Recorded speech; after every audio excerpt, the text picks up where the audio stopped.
mentir. Alléluia.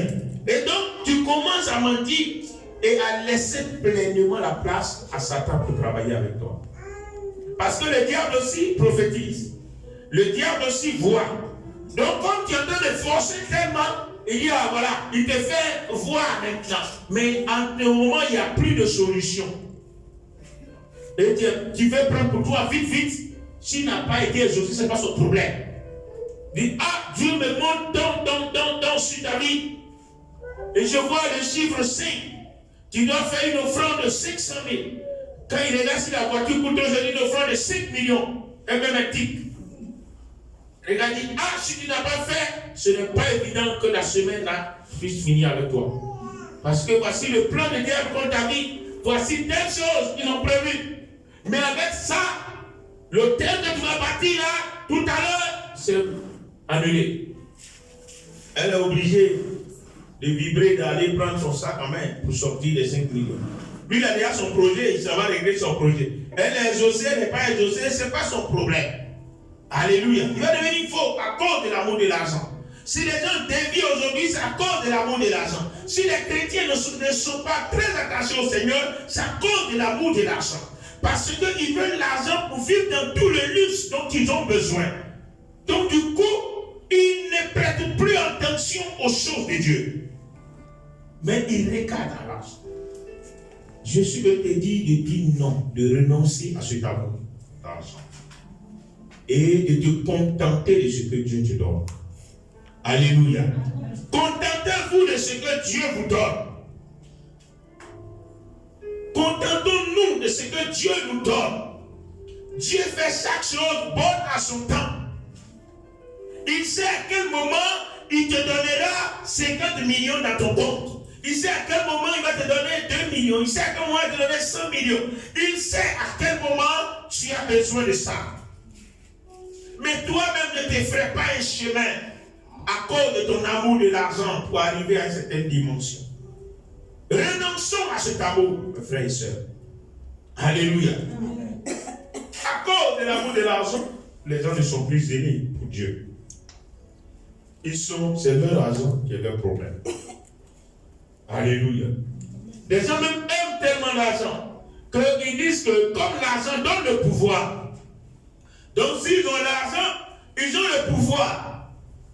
Mais c'est malheureusement le contraire. Plus qu'ils pensent avoir l'argent, ils pensent qu'ils voient qu'ils n'ont pas réellement le pouvoir qu'ils veulent. Donc ils sont obligés de faire des choses. Est-ce que les présidents sont les plus riches des pays?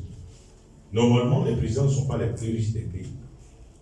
Mais ils ont plus de pouvoir que tous les citoyens du pays. Alléluia.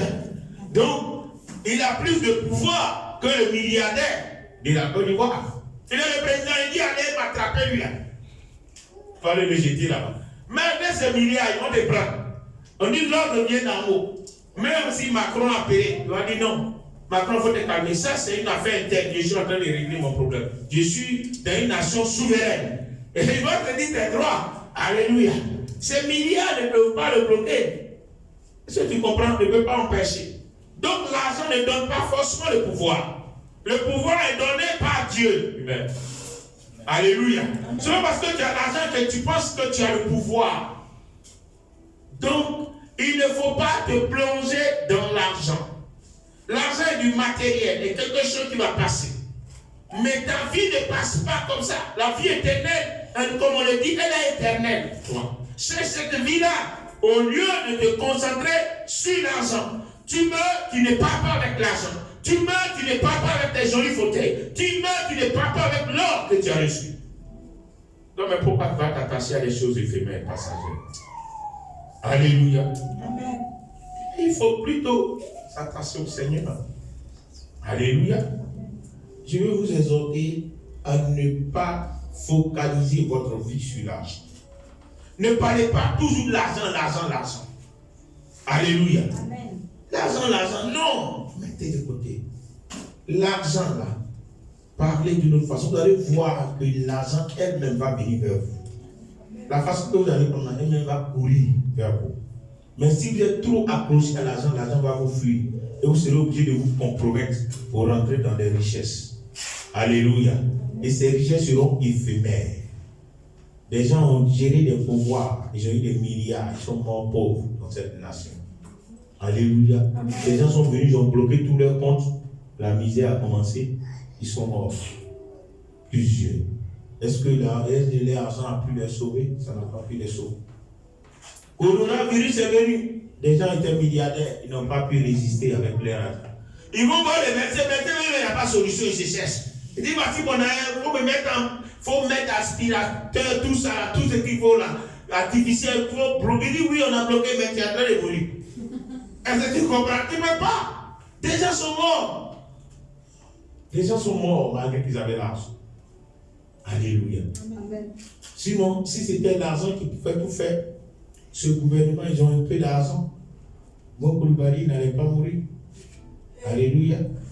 On allait pouvoir trouver tout sortes de cœurs qu'il faut, je ne sais pas, pour vraiment, même s'il faut décapiter quelqu'un, prendre le bruit, pendant qu'il respire, pour prendre tout ça. Mais malgré tout ça, ça n'a pas pu régler le problème.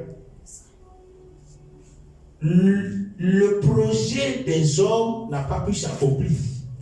C'est seulement le dessein de Dieu qui s'est accompli. Amen. Proverbe 19, 21. Le projet des hommes, on sait qu'il soit président en 2020. Tout le monde l'a acclamé, a fait des t-shirts, a fait tout. Mais le dessein de Dieu dit non, tu t'arrêtes ici. Bien-aimé, il ne faut pas te concentrer sur les choses qui vont passer. Amen. Regarde le dessein de Dieu. Ce qui est en train de se passer, Dieu a son dessein. Il sait qui va devenir qui dans l'affaire. Alléluia. Donc ça ne sert à rien que nous prenions notre vie et que nous mettons notre vie dans le matériel, dans l'argent. L'argent. Quelqu'un, même s'il veut te donner l'argent, il va compter dans sa poche. Non, il ne faut pas 10 000 à la sortie. Il veut lui donner 10 000 francs seulement à l'homme de Dieu. Il ne faut pas, il va penser que tu as beaucoup d'argent. Tu vas commencer à faire des calculs dans sa poche. Il ne sait pas que Dieu même est dans sa poche. Donc Dieu voit ce qu'il est en train de faire. Alléluia. Le problème de même Dieu est dans ta poche. C'est le Saint-Esprit là qui met ta main qu'on est en train de faire. C'est-à-dire que tu n'as rien fait. Alléluia. Amen. N'aimons pas l'argent plus que Dieu. Mettons Dieu en priorité. Et manifestons l'amour sacrificiel. Et manifestons l'amour qui est fidèle pour nous. Que Dieu nous bénisse ce soir. Amen.